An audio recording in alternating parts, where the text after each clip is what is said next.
They say that beer can cure baldness, to which I say, why would you? A Philadelphia Beer Hall of Fame, we are way overdue for that. So Glenn and I and our old pal Joe Sixpack are gonna fix it. From Bald Bird's Brewing Company in Audubon, Lew Bryson, Glen Macnow, new episode of What's Brewing.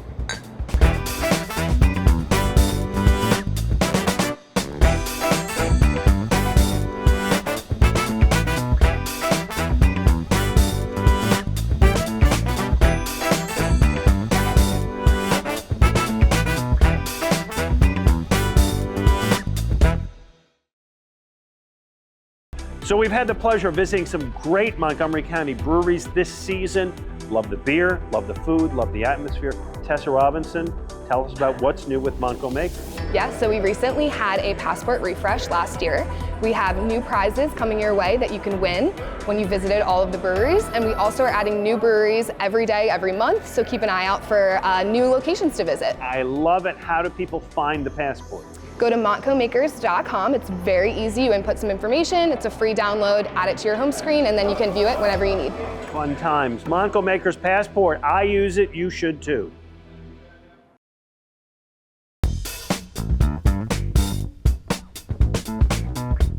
Hey, welcome to What's Brewing. I'm Glen Macnow, along with my pal Lew Bryson. We're at the Bald Bird's Brewing Company, one of our favorite spots in Audubon, in Montgomery County, by the way, this time of year. Around these parts, the James J. Audubon Museum.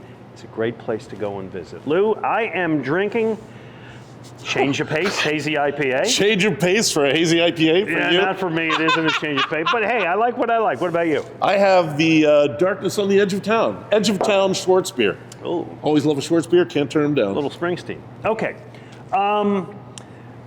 We learned recently that there is an American Craft Beer Hall of Fame in the works. Some guys out of Illinois are putting together. What I didn't know is you're going to be one of the voters? I've already voted. Wow. I'm part of the Academy. I don't know what we call ourselves. Give me one name.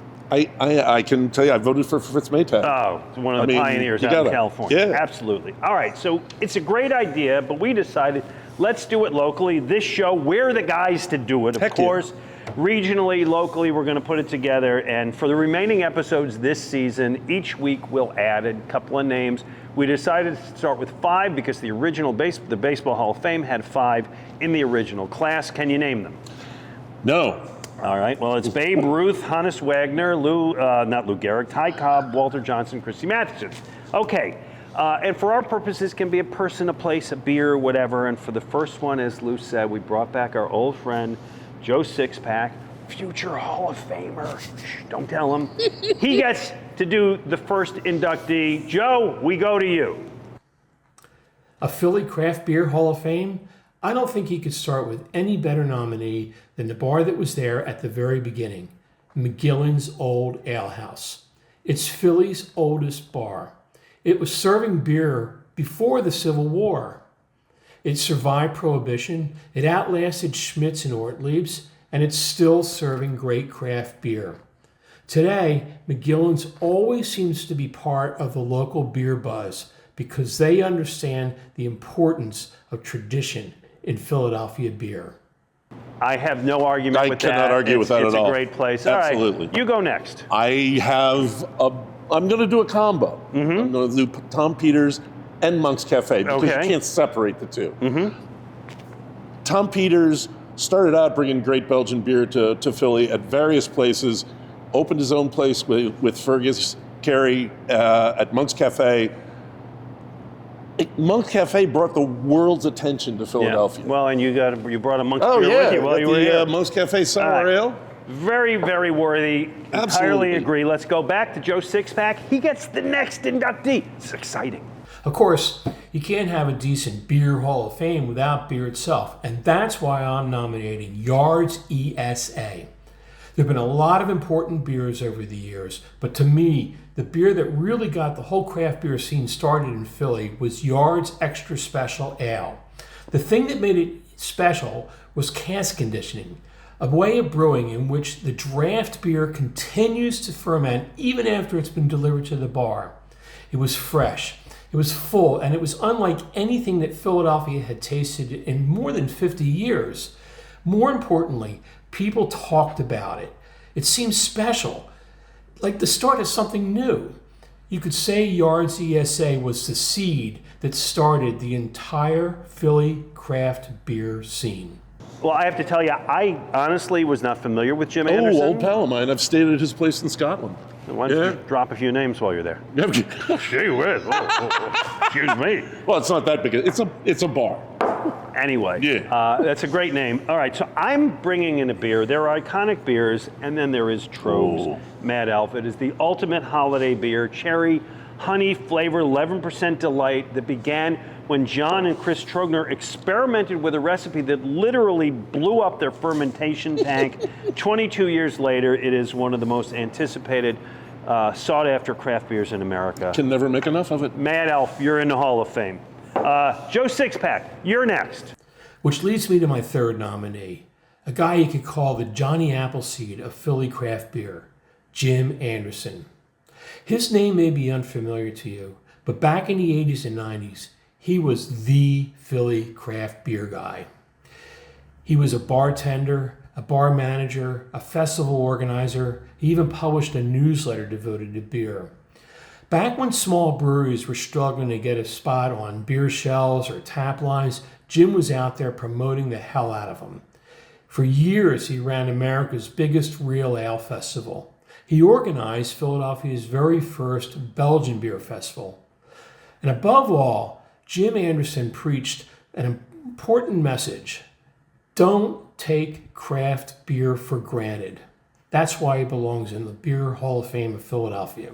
So, our first class, 2 beers, Trogs Mad Elf, Yard's ESA, Tom Peters and Monk's Cafe, Pioneer Jim Anderson, and the Mecca, that is McGillen's Old Ale House. Oldest of them all. And as we said, we'll next week we'll invite a few more. This will be fun. And hey, if you want to reach out to us with a couple of nominees, at Lew Bryson on Twitter and Facebook. I am at Real Glen Macnow on Twitter. So you can give us some nominees. All right, coming up, our international beer tour takes us to Scandinavia, where the beer is Cold.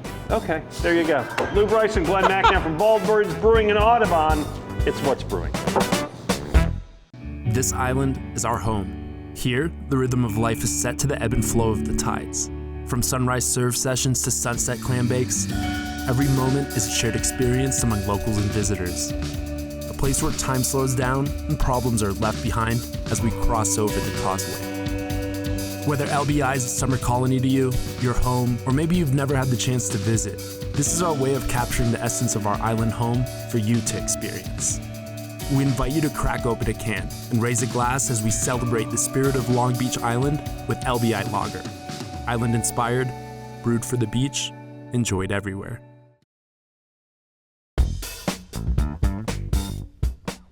Hey, welcome back to What's Brewing. We're at Bald Birds Brewing Company in Audubon with Lew Bryson. I'm Glen Macnow. This, my friend, is my other robot, Helles Lager.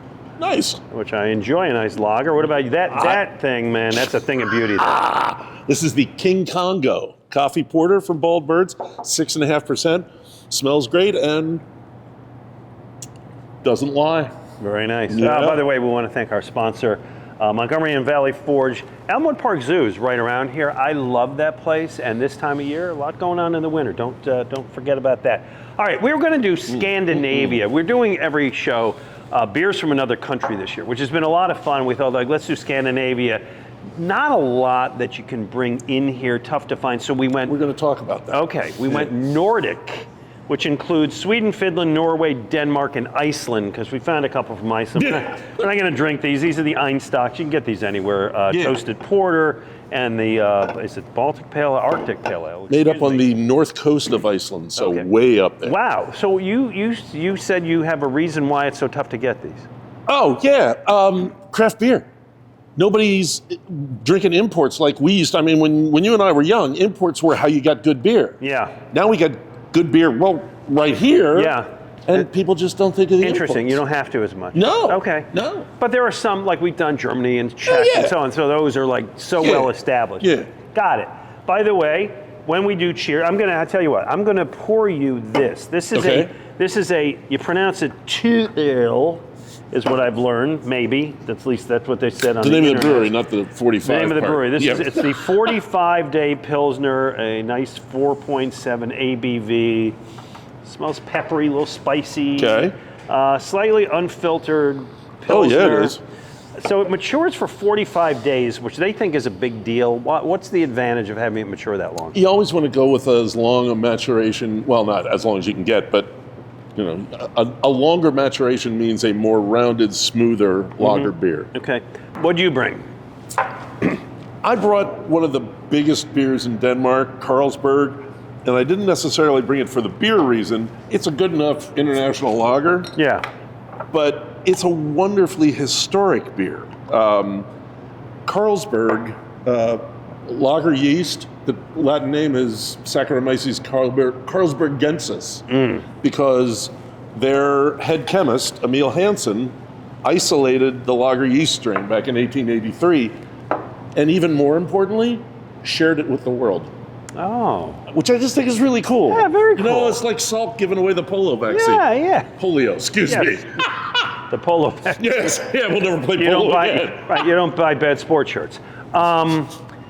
This too is good. I mean, I've been drinking. Yeah. Carlsberg's been around since I started drinking years ago. The other one, and I couldn't find it. I don't understand. Tuborg was a beer that I used to be able to get all the time, and I couldn't find it. There used to be a lot of Tuborg around. Actually, Carlsberg bought them in 1970. They merged, whatever. But it's still an independent brand. It's made differently. They are the two top-selling beers in Denmark. Importers come and go. And right now, the importer for Tuborg isn't really doing much with it. Oh, by the way, I meant to do this. Give me your glass for a second. All right. We've been figuring out how you do cheers each week, and it's everybody knows this one. Skål. Skål. There you go. Okay. Now, as I said, very tough to find stuff. I couldn't find anything from Norway that was beer, but Jim Martin from Lower Merion Beverage Company, who's kind of our supplier here, said, oh, you got to try this thing. This is Long Drink. Which I just love the name to begin with. Yes, but it's Finnish. The Finns were hosting the Olympics, the Winter Olympics in 1952, and one of their top concerns was, oh my God, what are people going to drink? Which, love those guys. Yeah, sure. So they came up with this. This is a rye-based, vodka-ish, gin-ish spirit with citrus in it. Let's definitely try that. Oh, it's... And by the way, we're going to tell a story about this. There's an amazing coincidence about this that we'll get to later in the episode. I mean, it looks that I didn't know when I woke like up. what it said. The heck? Looks like Sprite. Wink. Wink. Squirt, whatever. Oh, yeah. Now, have that on a hot afternoon. I absolutely feel like I'm drinking a soda. So here's the thing.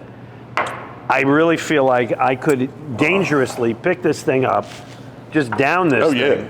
They also have a long, strong drink, which is 8%. Well, this is 5.5%, which ain't a lot, but I would drink that pretty fast. Yeah. Okay, not bad. So that's this part of the world. I can't say it's a highlight, but you add to it because you brought... I have a Danish whiskey. This is that they have. Stauning. Stunning? Stauning, I don't know. Okay. But it's rye whiskey, because one thing about the Danes, they are freaking nuts about rye. Rye bread. Yeah, right. Okay. Rye crackers. Right. Yeah, this was rye, you said, right? Yeah. Okay.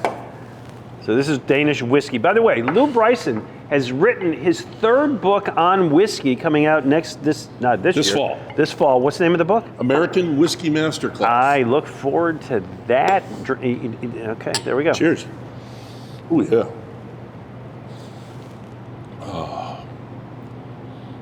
That's nice.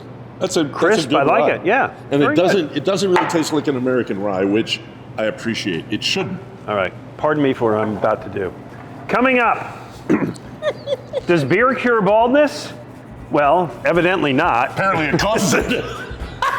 We'll give you more on that. From Bald Bird's Brewing Company, Audubon, Lew Bryson, Glen Macnow, what's brewing? Andrew, I need your help. I've got all kinds of friends and family coming into town this weekend. What am I giving them? Type A West Coast IPA is tough to beat with its bold citrus and pine hop flavors. Oh yeah, it's Type A for sure. Absolutely. Then again, there's Ring the Bell American Lager. Crisp, clean, the classic go-to all year round. Oh, easy drinking it is. Yes, it is. Then there's always our award-winning Puddler's Row Pub Ale. Well, I love me an English style ale, but you know, I'm partial to those hazy IPAs. Yeah, how can we forget Life Coach Hazy IPA? Ooh, Andrew, pretty good answers. You know what? I think I'll take them all. It's going to be a memorable weekend. Cheers to you. Cheers.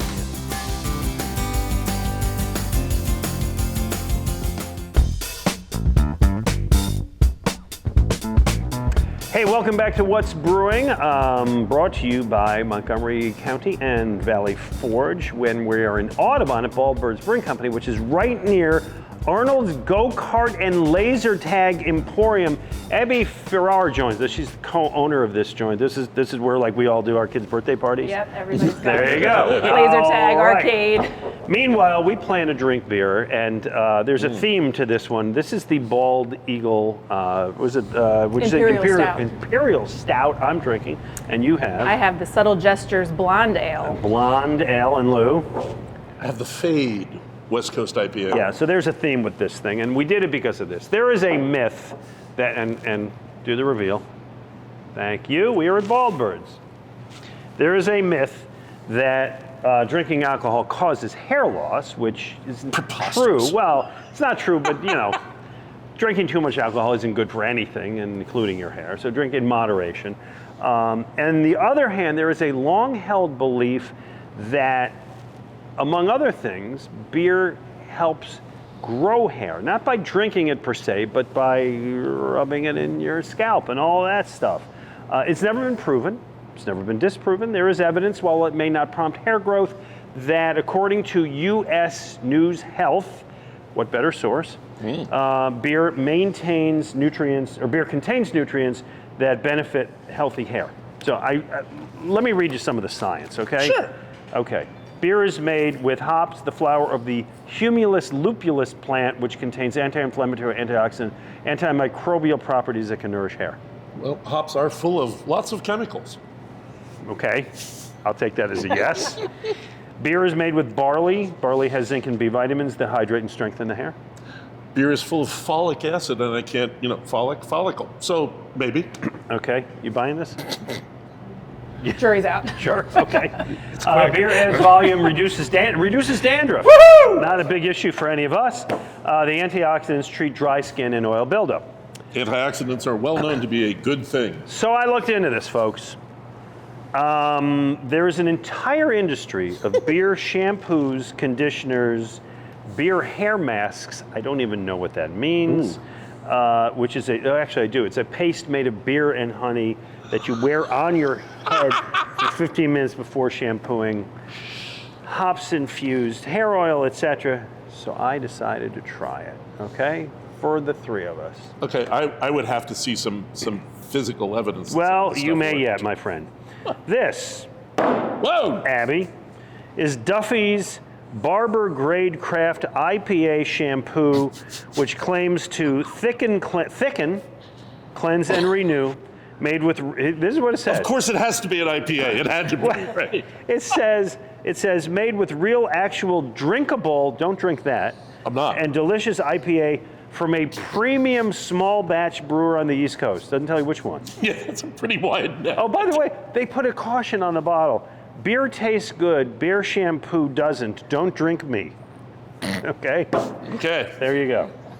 And this, see if you can read the fine print, because my eyes aren't that good. Professor Edward J. Fuzzyworth's all-natural beer shampoo bar. That's right. The finer print, and that's pretty Oh, fine. God. The finer print says, Does beer improve your eyesight? too? antiseptic Tasmanian beer and hops. Oh, my God. Tasmanian beer? Does this mean anything to you? Nope. I know there's Tasmanian whiskey. There must be Tasmanian beer. I don't know. It was New Zealand hops, There is which New Zealand. we'll get into in a little bit. Yep. Tasmanian beer and hops flowers add body and shine, and raw honey and beeswax moisturize and condition. Product of Australia, includes coconut oil. For those who know what I'm talking about, Gabe Kapler's favorite. Tasmanian beer, olive oil, and hops. So here's the deal, folks. I bought many packages of this, I'm happy to share, and I tried it You used this stuff? for a month. Wow. And here's what happened. Oh my God! There you go. The jury is not out. The jury's scared to death.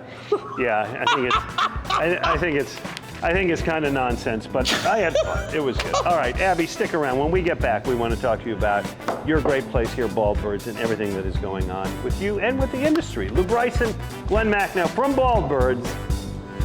Hey, give it a shot. It's What's Brewing. Welcome back to What's Brewing. This is Lew Bryson, my partner. He's also the host of the Seen Through the Glass podcast. This is Abby Farrar, who we talked about, co-owner of this place.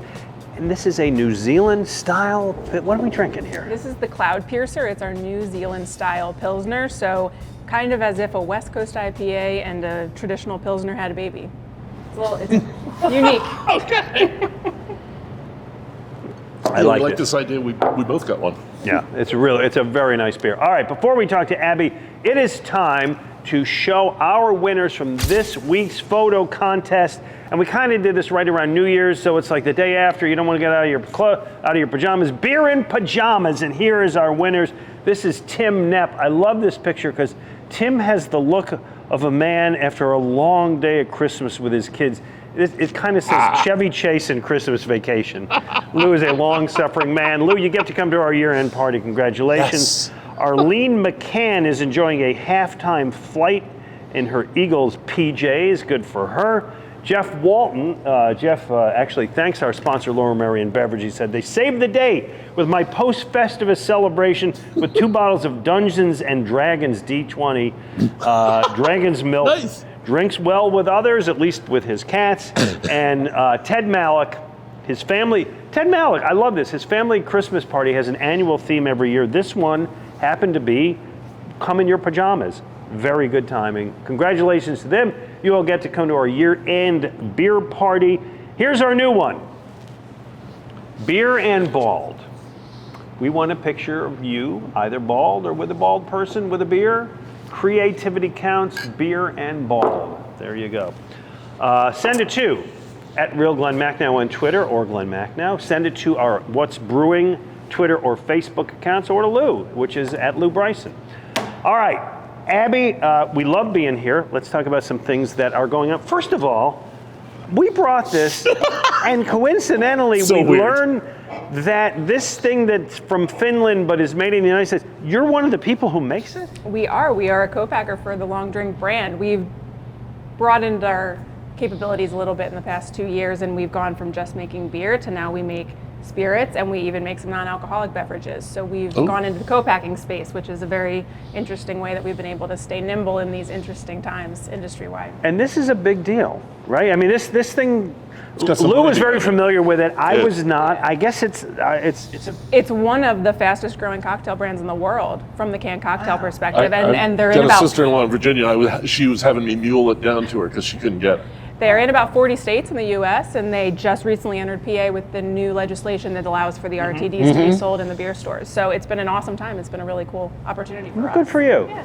And it kind of gets into something that Lew and I have talked about, and you got to be nimble these days, right? You can't, listen, I'm just a beer guy, but right, the industry's changed. It has, and I think we saw a ton of growth in the beer side in PA in the past few years, and now we've started to see a little bit of contracting of that space with folks closing their doors in some of their locations. Yeah. It's a tough market, and supply chain issues have been a problem for all of us. So I think we've been really fortunate to have a wonderful team that works hard for us, and so we've been able to keep ourselves nimble and take advantage of opportunities like entering new parts of the beverage industry as we have the chance to.